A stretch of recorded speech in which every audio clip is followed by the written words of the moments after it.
우리가 이 세상을 살아가면서 가장 견디기 힘든 것 중에 하나는 기다리는 것입니다.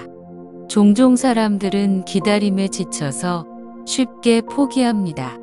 그러나 우리가 항상 경험하는 것 가운데 하나는 기다림이 있은 후에 열매가 맺힌다는 진리입니다. 시편 기자도 울며 씨를 뿌리러 나가는 자는 반드시 기쁨으로 그 곡식단을 가지고 돌아오리로다 하였습니다. 기다림에는 절망이 아니라 희망과 하늘의 비전이 내포되어 있다는 말씀입니다. 그래서 많은 그리스도인들이 기도의 응답을 기다리고 반항적인 자녀가 돌아오기를 기다리고 일자리가 나타나기를 기다리고 배우자가 나타나기를 기다리며 건강이 나아지기를 기다리고 갈등이 끝나기를 기다리고 물질적인 축복의 때가 오기를 견디고 참고 기다리는 것은 소망이 있기 때문입니다.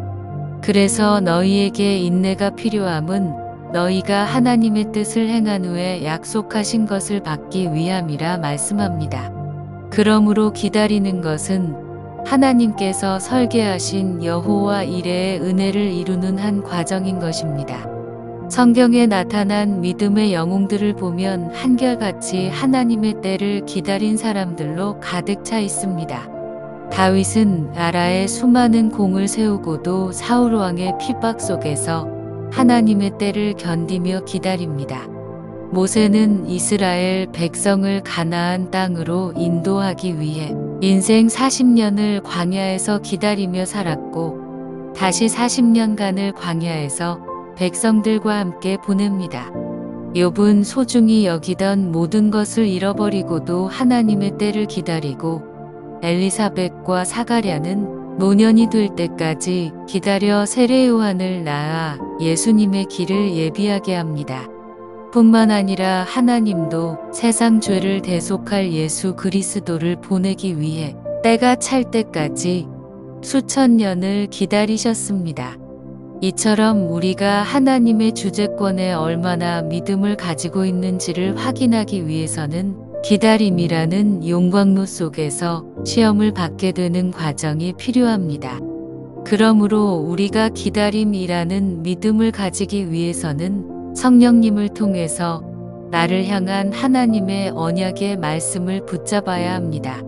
그리고 그 언약의 말씀이 능력이 되기 위해서는 내 육체의 소욕을 모두 내려놓아야 합니다.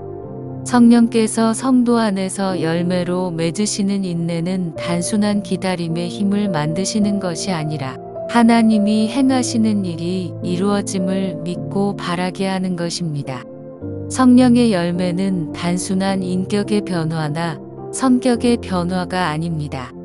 육체의 소욕이 죽고 하나님의 일하심이 이루어지도록 역사하시는 능력입니다. 성령께서 성도 안에서 열매로 맺으시는 인내는 단순한 기다림의 힘을 만드시는 것이 아니라 하나님이 행하시는 일이 이루어짐을 믿고 바라게 하는 것입니다. 하나님은 신실하신 분입니다. 그 신실하신 하나님의 약속을 믿고 기다리는 인내의 힘으로 사순절을 보내시기 바랍니다.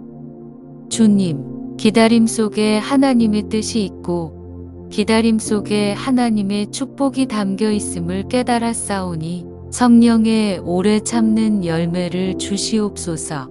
아멘.